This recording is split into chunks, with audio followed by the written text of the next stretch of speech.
Boa noite, galera. Tudo bem com vocês? Estamos aqui para mais uma terça-feira de conhecimentos físicos, certo? Nossa famosa terça-feira aí de aulas de eletricidade, tá bom? Que é um assunto que a gente aborda muito no terceiro ano, que é bem famoso. Mas a gente está chegando já aos finalmente desse assunto. Acho que a partir da próxima aula já vai ter uma mudançazinha na categoria de assuntos. Porém, a gente termina hoje a parte de lei de Lenz e leis de Faraday, tá bom? Que já faz umas 3 semanas aí que a gente vem batendo nelas. Então, na aula de hoje a gente vai dar esse fechamento aí nessa parte das leis, tá bom? Justamente naquela parte de indução eletromagnética, a gente fecha essa parte de magnetismo, que é justamente essa parte do experimento de Oersted, tá bom? Onde você tinha um estudo do magnetismo diferenciado do estudo da eletricidade. Depois desse experimento, toda a visão do mundo científico muda, que você tem a produção de um eletromagnetismo, tá bom? De você ver que os dois não são tão diferentes assim, na verdade, eles andam juntos. E aí você tem uma série de projetos, de formação de empresas, de máquinas que se devem a isso, tá bom? Justamente para você ter essa indução eletromagnética, esse fluxo de ímã que vai produzir uma corrente elétrica dentro do sistema, que vai fazer com que você tenha essa parte aí aplicada a essa ideia de movimento de ímãs, tá bom? De a parte de eletromagnetismo, de indução eletromagnética, justamente terminando nas leis de Faraday e Lenz, tá bom? Então, lembrando também que a aula de hoje é uma aula um pouquinho voltada às questões, a gente vai resolver um pouquinho de questões, certo? Dentro dessa aula de hoje, justamente pelo fato da gente estar se aproximando da bateria de prova de vocês, já está terminando esse assunto, então a gente precisa dar uma revisada nesses assuntos aqui e também fazer algumas questõezinhas. Caso vocês tenham alguma dúvida, vocês podem ficar à vontade para perguntar e tudo, que a gente vai trabalhar mais um pouquinho da parte prática hoje na resolução de questões, beleza? Então, lei de Faraday e lei de Lenz para a gente terminar esse assuntinho. Vamos lá, a gente tem muita coisa para conversar hoje. Nosso objetivo de conhecimento hoje são as duas leis, tá bom? Lei de Faraday e a parte de lei de Lenz. E nossos objetivos são compreender o fenômeno da indução eletromagnética, que a gente já vem tentando entender há algum tempo atrás, ok? Verificar as diversas maneiras de variar um fluxo magnético, ou seja, uma alternância de fluxo magnético dentro do sistema, e compreender as duas leis, tanto a lei de Lenz quanto a lei de Faraday, certo? Você tem essa compreensão das duas leis aplicadas ao sistema. Claro, a gente vai tirar alguns minutinhos das duas aulas, tanto dessa primeira quanto da segunda aula, para a resolução de questões, para que a gente possa fazer todas essas questõezinhas aí de uma forma mais agradável, ok? Tá bom. Então, vamos começar pela Faraday, pela lei de Faraday. A lei de Faraday, o Farad, é a lei da indução eletromagnética. Enuncia que quando houver variação de fluxo magnético, quando houver, e apenas quando houver, ou seja, na existência disso, certo? Quando você estiver na existência desse sistema, quando você tiver essa parte de existência, você tem uma variação do fluxo magnético. Então, só vai existir, gente, quando houver variação de fluxo magnético. Você não vai conseguir fazer com que ele exista se não houver variação de fluxo magnético. Se for fluxo magnético constante, não existe, tá bom? Não existe indução eletromagnética. Através de um circuito, surgirá nele uma força eletromotriz induzida. E essa força eletromotriz é a força que faz com que um sistema trabalhe. A gente já falou lá na aula passada sobre transformadores, sobre motores, geradores elétricos. Então, toda essa parte de FEM, força eletromotriz, é a força que vai fazer com que todo um sistema use, tá bom? Dentro dessa parte induzida. Essa lei foi estabelecida por Faraday em 1831, a partir da descoberta do fenômeno de indução eletromagnética. Para sua concepção, Faraday realizou inúmeros experimentos. Lembrando aí que o Faraday ele só foi anunciado a parte matemática com o Newman. Faraday era um cara excelente de pesquisa, era um cara que fazia pesquisa muito bem, experimentos muito bem, mas tinha uma parte algébrica muito fraca, ele não era um bom matemático.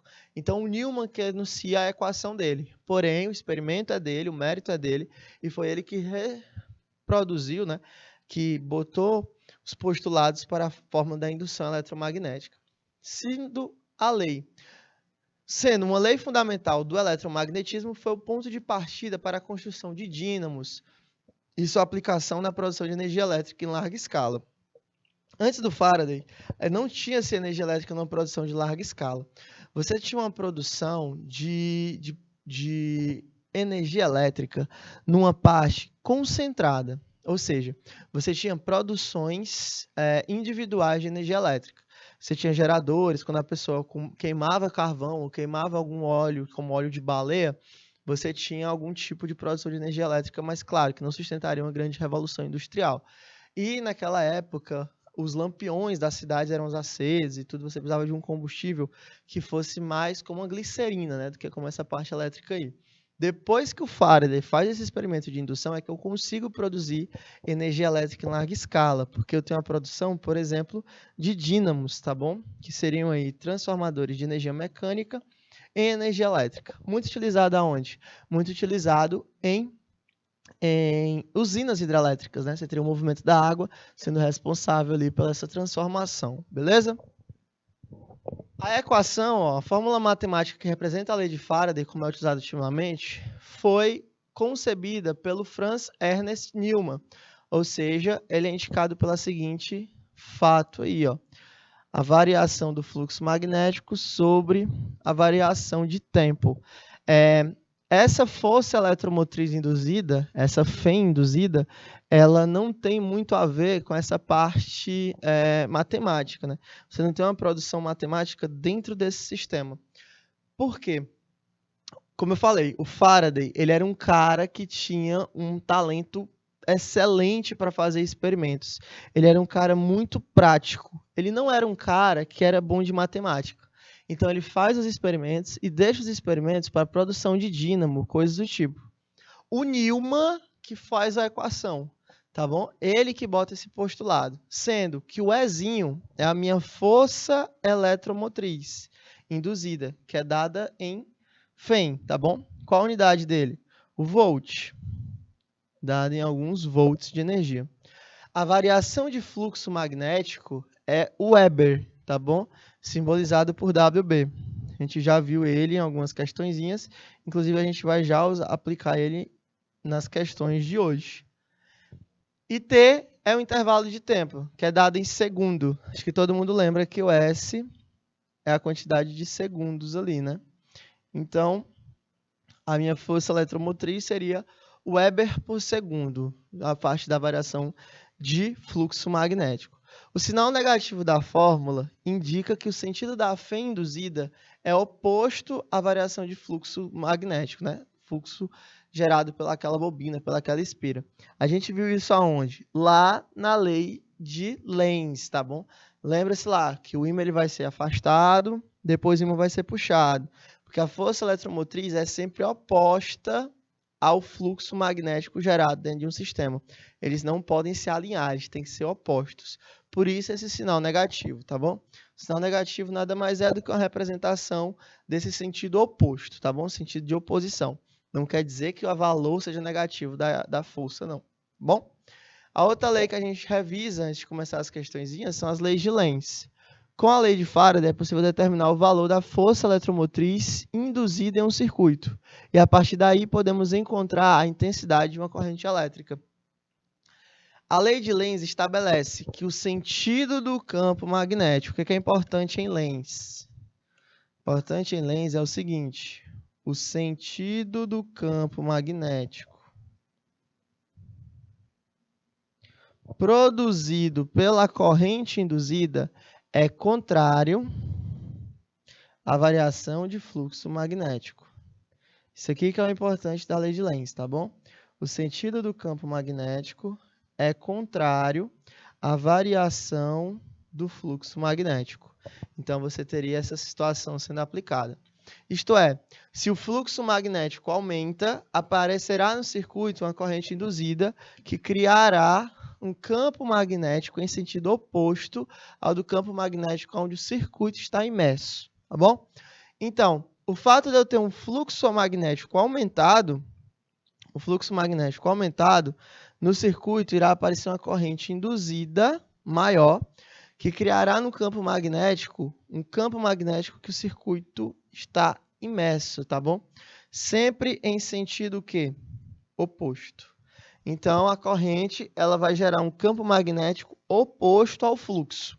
Se o fluxo está fazendo com que o ímã se aproxime, a corrente vai gerar um campo magnético que empurre ele para fora. Se o fluxo está gerando um fluxo magnético que faça com que o ímã se afaste, a corrente vai puxar ele de volta através do campo gerado, tá bom? Sempre em sentido oposto, nunca sentido favorável, lembre-se disso. Aí a imagem abaixo, famosa, a gente já usou várias vezes ela aqui, e aí vale explicar ela de novo, porque ela é muito importante. Fala o seguinte: temos um ímã se aproximando de uma espira. Essa aproximação produz um aumento durante o intervalo de tempo do fluxo magnético através da espira. O campo magnético criado pela corrente induzida surge para anular esse aumento. Portanto, tem sentido contrário. Olha aí. Você tem o ímã se aproximando. As linhas de campo de força que saem do ímã são soberanas, ou seja, sempre vão ser nesse sentido de expulsar, né? Sempre sai do polo norte. Ele tem uma velocidade de aproximação, que vai produzir naquela espira uma corrente. Esse valor da corrente é um valor de corrente induzida.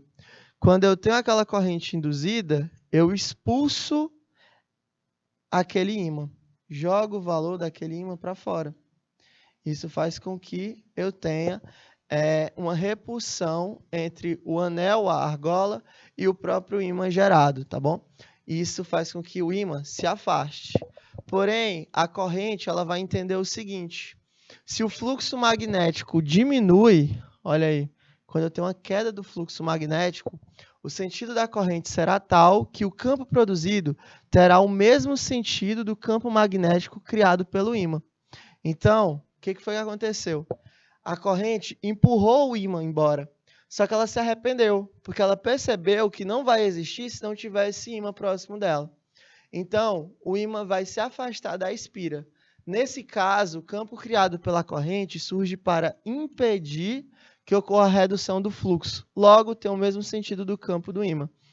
Lembrando, o ímã ele não muda. Olha, as linhas de força do ímã sempre são de saída do polo norte. Só que agora o ímã ele foi jogado embora, né? Ele foi desprezado, foi arremessado embora. Aí, o que acontece com a corrente? A corrente rotaciona de sentido e puxa de volta aquele ímã.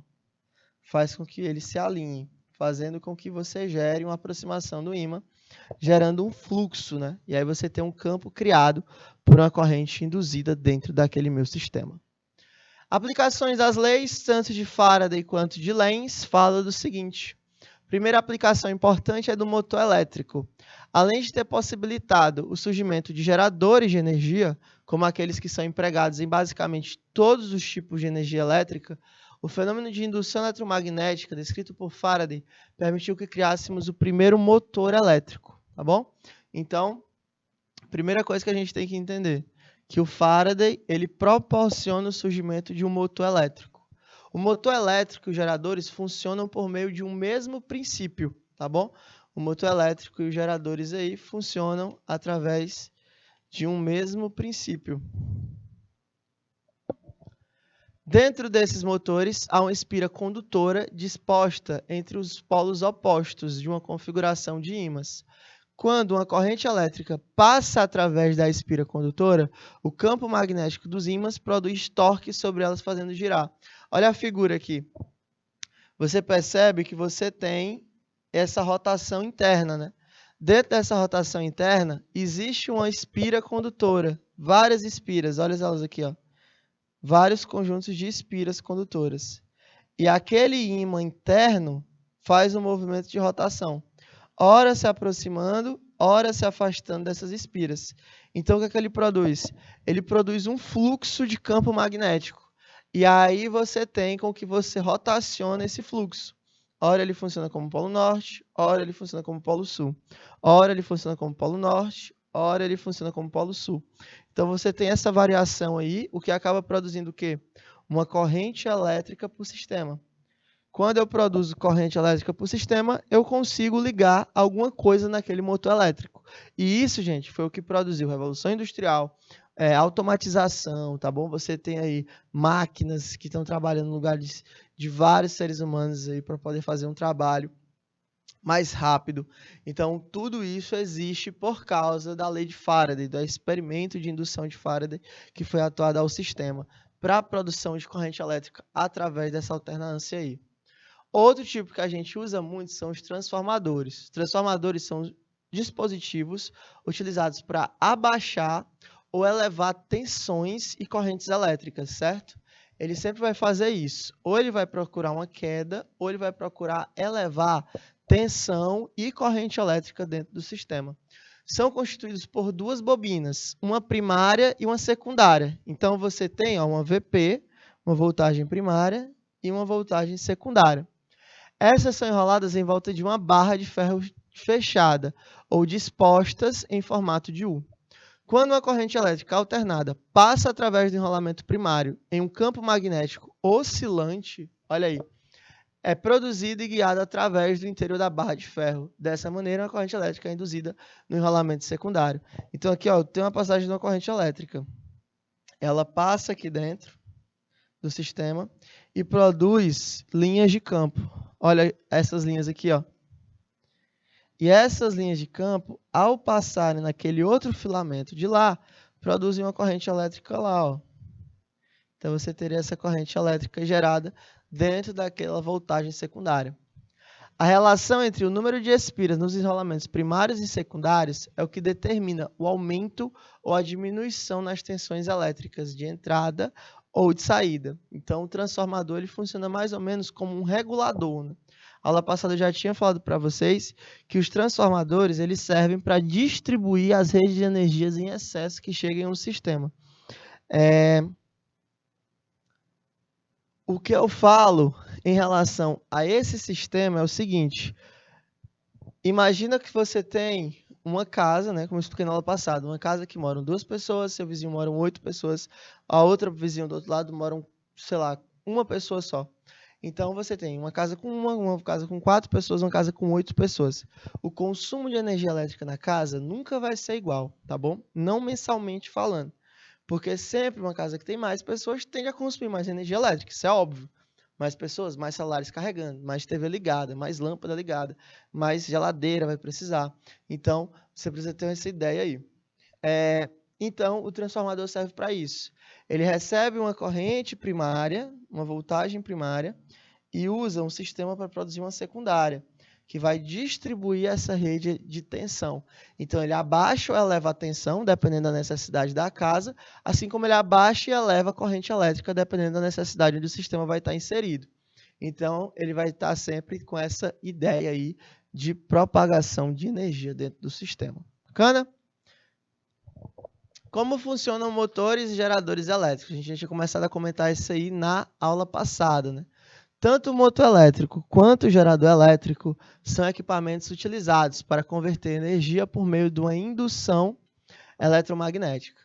Isso acontece porque o equipamento transforma a tensão da corrente elétrica em magnetismo, que por sua vez vira energia mecânica nas bobinas e faz girar o rotor.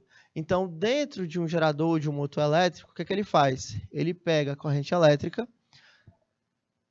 transforma em energia mecânica e essa energia mecânica faz com que você gire um determinado rotor. O gerador elétrico funciona quando o conjunto de espiras condutoras que são colocadas na parte interna do equipamento são instaladas entre ímãs. Então, você tem essa instalação aí entre ímãs, que é o que vai produzir aquela alternância, logo a produção de uma corrente elétrica dentro do sistema, ok?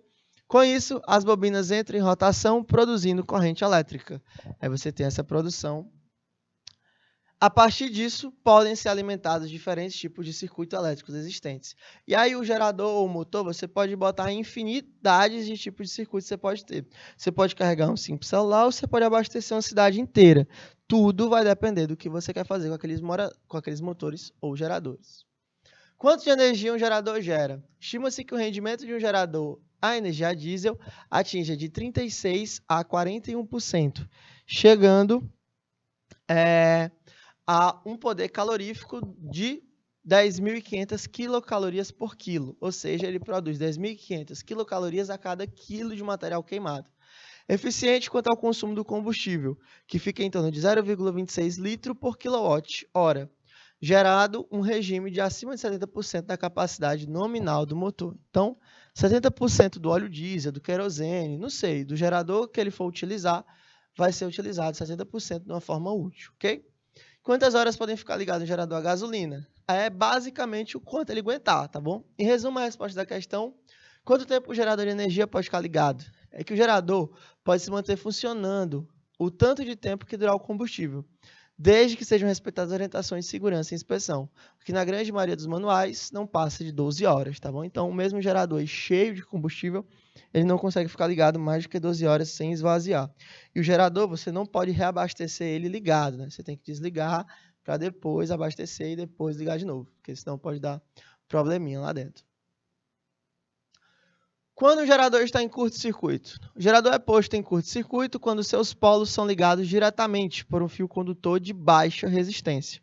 Então, se eu tenho um fio com baixa resistência, ou seja, um fio que não vai consumir, eu vou ter que toda a minha energia é passada para dentro do sistema. E aí eu tenho uma equação do gerador que vale a pena eu comentar. A equação do gerador, gente, é igual a DDP passada por sistema mais resistência interna vezes a corrente. Esse valor de R é uma resistência interna que o cara já tem. Então, se eu tenho uma baixa resistência, eu teria que a minha DDP vai ser totalmente transformada em força eletromotriz, porque isso aqui é igual a 0 vezes a corrente.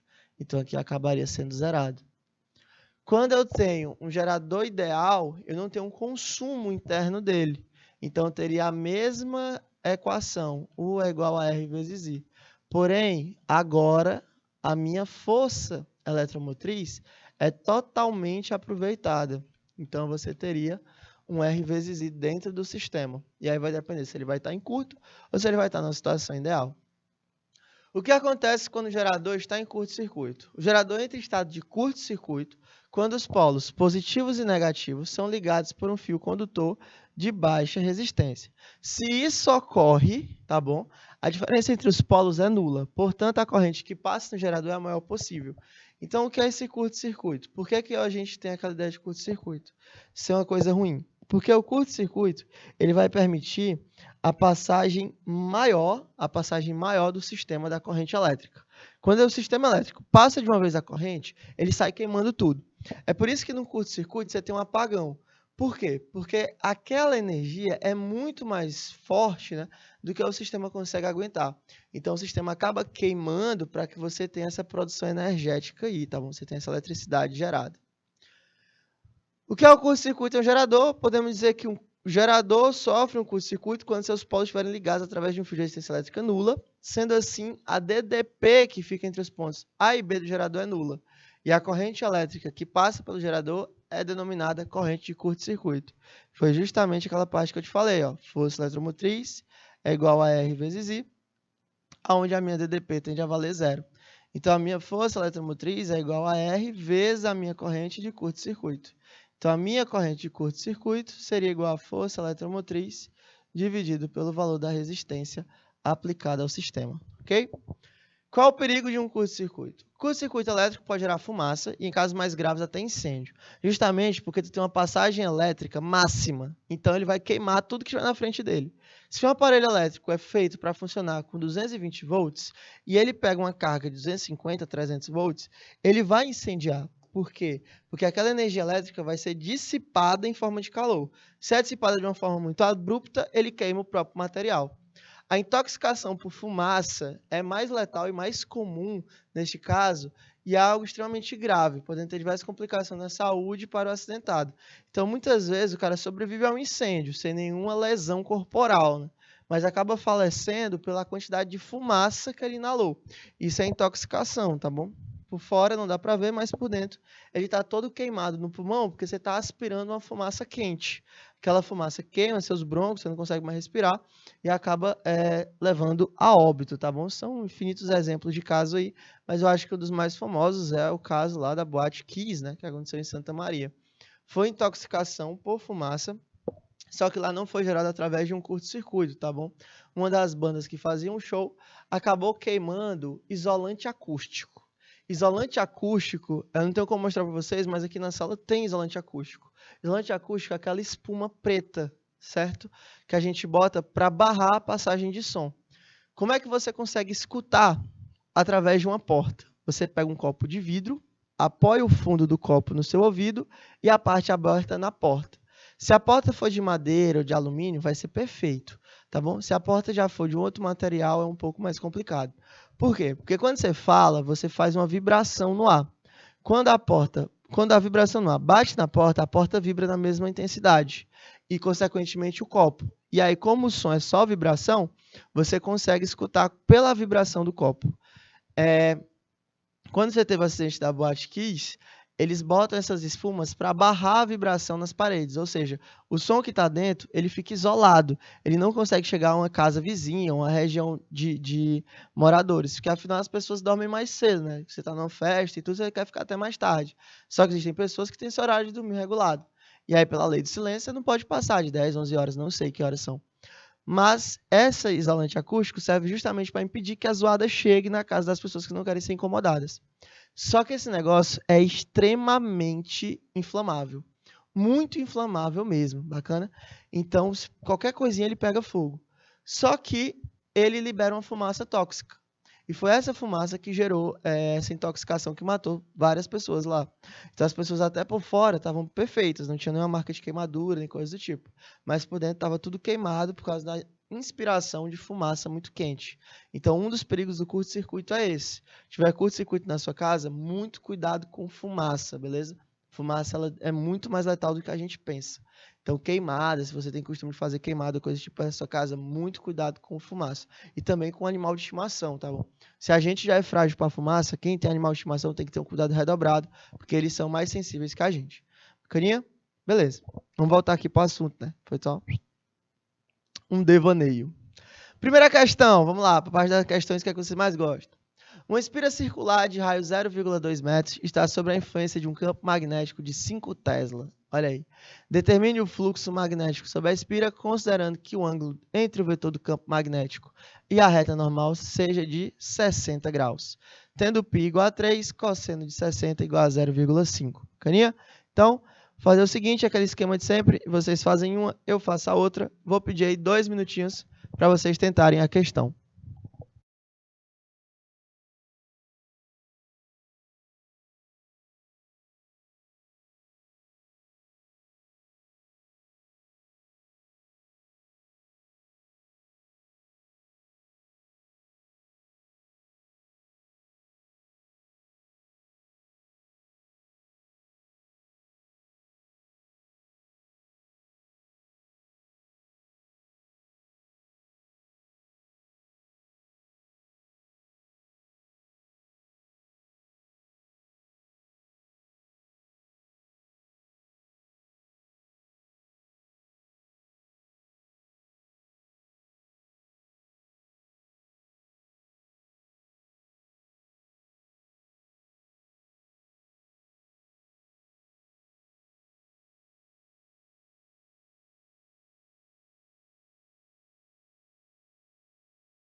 Então, assim, você vai direto para a equação de fluxo, tá bom?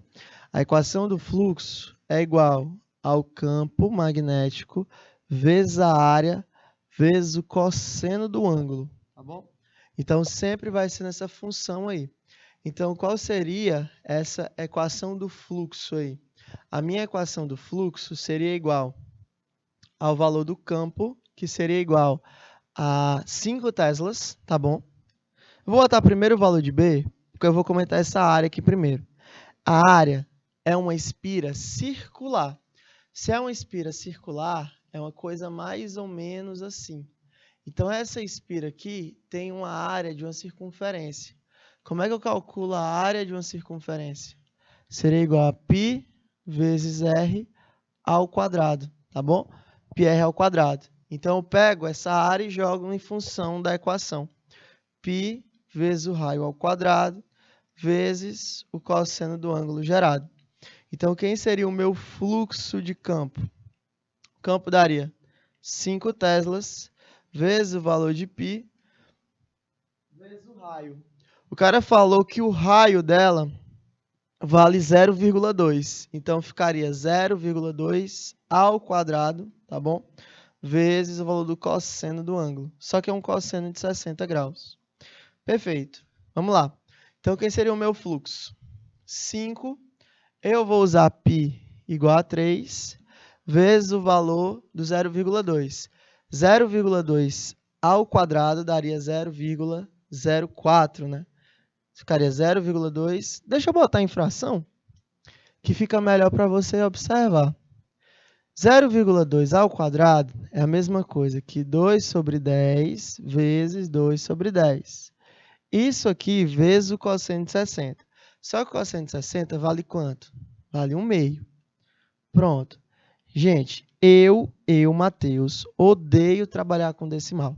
Então, o que eu puder jogar para fração, eu jogo, tá bom?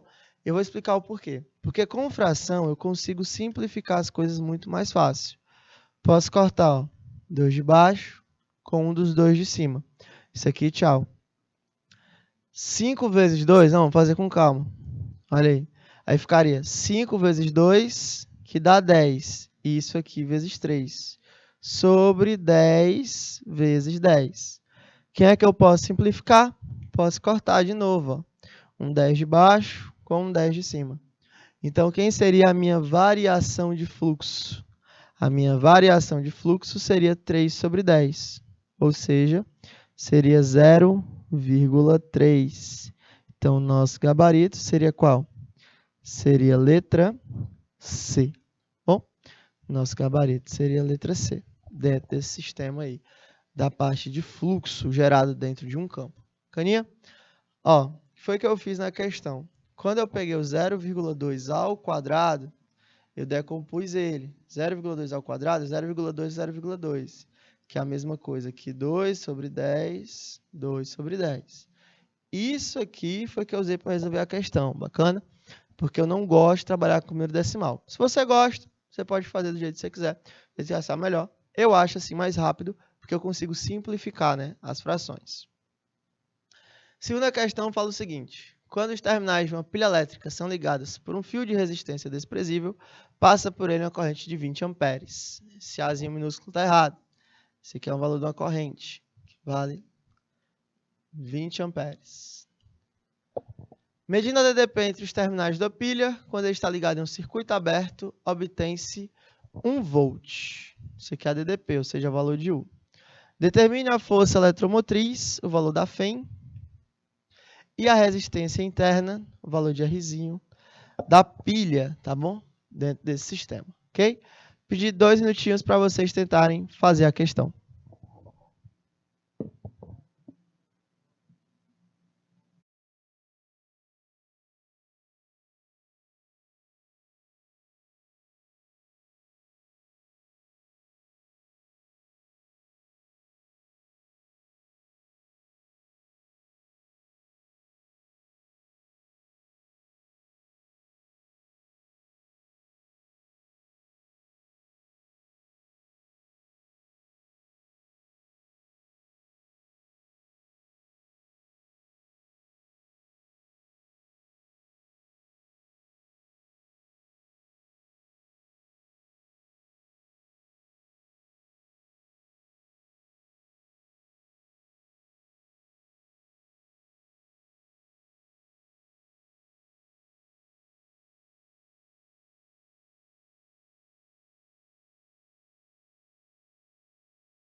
Então, gente, olha, primeiro tem que entender o que foi que ele falou na sua questão, beleza? Ele falou que são duas situações diferentes. Primeiro, o cara está ligado num fio de resistência desprezível. E quando ele faz isso, a corrente vale 20 amperes. Essa corrente é a corrente de CC, tá bom? Justamente porque ele não vai ser consumido nada. Então, essa corrente aqui é a corrente máxima gerada pelo sistema. A famosa corrente de curto-circuito aí que vocês tanto adoram. E quando ele está em curto-circuito, o que é que eu posso falar sobre a DDP? Quando ele está numa situação de curto, de CC, né? Quando ele está numa situação de CC, de curto-circuito, a minha DDP vale 0.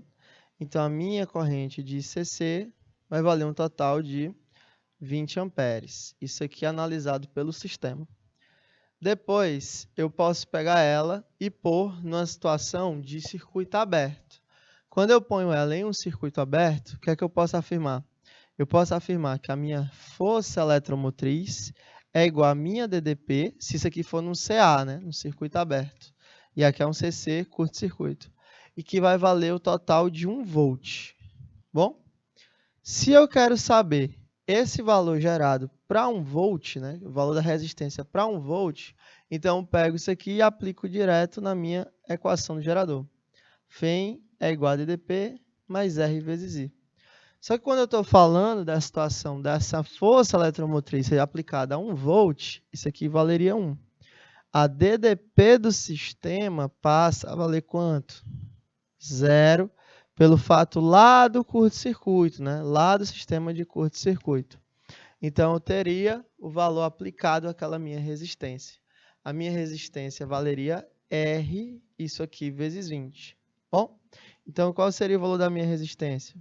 Seria igual a 1 sobre 20, que daria uma resistência de 0,05 ohms, né? Então, você teria essa resistência aí aplicada ao sistema, valendo 0,05 ohms.